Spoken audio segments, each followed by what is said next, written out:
अस्सलामुअलैकुम नाजरीन, आप देख रहे हैं बलोच टीवी और मैं हूं अब्दुल रज़ाक बलोच। जिस तरह आप दोस्तों को बखूबी इल्म है कि बलोच टेलीविज़न में रोज़ ही बलोच तारीख़ के हवाले से आप दोस्तों की खिदमत में हाजिर होते हैं और हमारे मेहमान बलूचिस्तान से हमें ज्वाइन करते हैं यार मोहम्मद बलेदी साहब। तो आइए अपने सिलसिले का आगाज़ करते हैं और यार मोहम्मद बलेदी साहब से तारीख़ के हवाले से मज़ीद बातें सुनते हैं। बिस्मिल्लाहिर्रहमानिर्रहीम।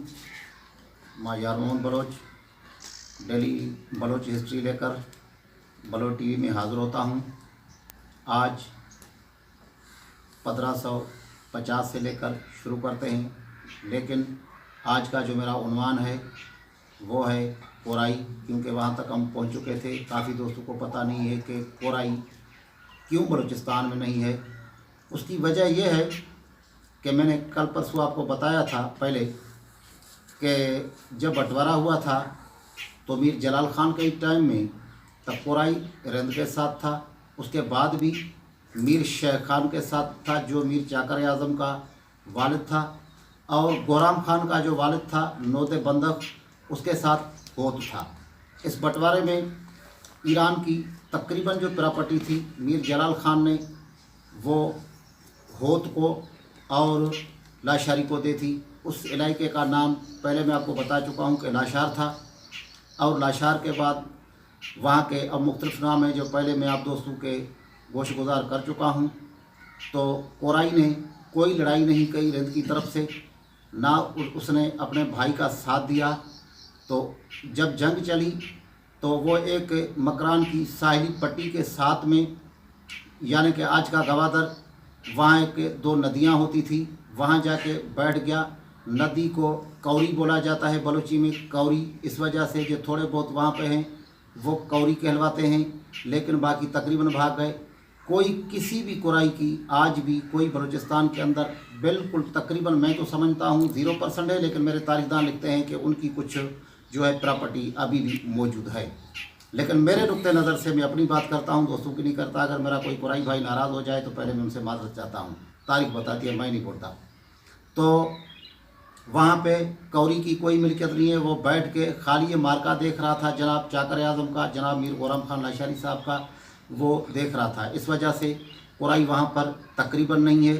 पहले मैं आपको बता चुका हूँ कि जितनी मिल्कियत लाशार को मिली थी, जो लाशार नाम दिया गया था, वो होत सरदार ने काबू कर ली, और होत को जो बाकी थोड़े बहुत इधर थे वो जो बलूचिस्तान में इस टाइम बैठे हैं, यानी कि लसबेला वाली साइड पे, कुछ बाद में जो झगड़े हुए उसके बाद एक सरदार होता था, उसका नाम था हालो खान।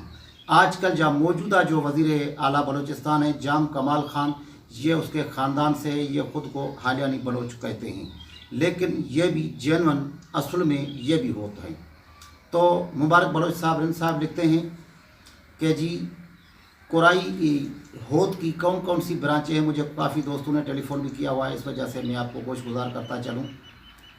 चांदियो खोसो वो तो बिल्कुल लाशारी के साथ था, जो मीर चाकर आज़म के साथ उसने लड़ाई की, जो बड़ा तीरंदाज था खोसो, जिसको कोसक का लक़ब दिया, वो पहले मैं आप भाइयों को बता चुका हूँ खोसो ने। तो चांदिया भी बिल्कुल लड़ा था मीर चाकर आज़म के साथ जनाब गोराम खान की साइड से। तो उसको मैं आगे करता चलूँ कि चांडिया को, ये जो लारकाना में, ये चांडिया का कोई हेड क्वार्टर नहीं है, बलूचिस्तान नहीं था, ये जैकोबाद तक बलूचिस्तान था। तो इस हवाले से वहाँ जो मिल्कियतें बची ईरान वाली पट्टी में, वो तकरीबन होत सरदार के हिस्से में आई। लसबेला वाली पट्टी में भी कुछ होत रह गए। बाकी काफ़ी बाद के बाद सरदार हाजी खान मीर रानी और सरदार फ़तेह खान कुलाची और सरदार इस्माइल खान होत जो पंजाब में आए थे, उसकी हिस्ट्री में आपको बाद में गोशगुजार करूँगा। मीर मुबारक साहब लिखते हैं कि लेगारी भी जेनवन होत है। लेगारी के कौन से पाड़े हैं, कौन सी ब्रांचें हैं? लुंड, लेगारी, अलियानी, निज़ामानी, सरेवाल, जौर, भलको, और ये एक और भी कबीला है इनका, जो हैं ये होत है। और इसमें जनाब नूर अहमद फरीदी साहब लिखते हैं कि ये रिंद है। ये अल्लाह ही बेहतर जानता है। किताबें मेरे पास तकरीबन पड़ी है। अरब किंगडम मेरे पास किताब पड़ी हुई है। ये मेरे पास फ़ारसी की किताब पड़ी हुई है, आप दोस्त देख सकते हो। ये बलोच और उसकी तारीख़ की किताब मेरे पास पड़ी हुई है, वो भी लिखते हैं। और ये भी मेरे पास फच फ़ारसी किताब जिसका नाम है, ये भी मेरे पास फ़ारसी की किताबें पड़ी हुई है। आपको अगर ये कैमरा दिखा सकती है तो आपको वो भी दिखा सकती है। ये हाकिम अली साहब बलोच हैं, वो भी मेरे पास किताब पड़ी हुई है। इसका नाम है माजी का कर्ब, और ये भी मेरे पास हाकिम अली बलोच साहब की किताबें पड़ी हुई है। ये भी किताब पड़ी हुई है, मैं अपने पल्ले से नहीं बना रहा हूँ। इसका नाम है नए नस्ल तारीख़ की अदालत में, नए नस्ल की तारीख़ की अदालत में, ये भी मेरे पास पड़ी हुई है। ये मेरे पास पड़ी हुई है शाहवानी साहब की किताब है, जो ये 1940 में लिखी गई थी। ये भी मेरे पास किताब पड़ी हुई है, इसको भी बहुत अरसा हुआ है। ये एक पठान था, उसके थोड़े टुकड़े जल्द तो इसका ख़त्म हो गया, बुर्दी का इस किताब का नाम है, वो भी मेरे पास पड़ी हुई है। तो ये मैं किताबों से निकाल के भाई के गोशगुजार कर रहा हूँ। ये फ़ारसी वाले भी हैं कुछ, और ये देख मैं आपको जो बता रहा हूँ वो तारीख़ के हिसाब से बता रहा हूँ, मैं वैसे आपको नहीं बता रहा। किताबों का मुताला करके मैं आपके गोशगुजार करता रहता हूँ, क्योंकि मीर जलाल खान ने बंटवारे में कोई कसर नहीं छोड़ी थी। जितना रिद को दिया, जितना लाशार को दिया, जितना कुराई को दिया, जितना होत को दिया, लेकिन कुराई और रिंद को आपस में वो साथ होते थे हमेशा ही। उनका पहले कुर्बतें थी, बाद में लड़ाई की वजह से जो है कुराई भाग गया, वो वहाँ जाके बैठ गया कौरी में जिस वजह से कौरी, तो पहले मैं आपको गोशगुजार कर चुका हूँ कि नदी को बलूची में कौरी बोला जाता है, आराम आराम से निकलता क्या। नजफ़ अली की भी कहानी मैंने आपको गोशगुजार कर दी थी। तो इंशाअल्लाह अल्लाह के हुक्म से अगली किस्त में हम हाज़िर हो जाएंगे। सबसे बड़ा मैं इसके इस वजह से बोल रहा हूँ कि जनाब मीर गोराम खान लाशारी साहब, जनाब मीर चाकर आज़म खान जंगजू जो हमारे बलोच सरदार से, उसकी जंग का जो सबसे बड़ा फ़ायदा पड़ा है वो सिर्फ़ और सिर्फ होत को पड़ा है, जो तकरीबन करमान, बामपुर, बुलेदी को भी फ़ायदा काफ़ी पड़ा है, जिसने उनसे पहले मैं आपको बता चुका हूँ कि बादशाही मांगी थी।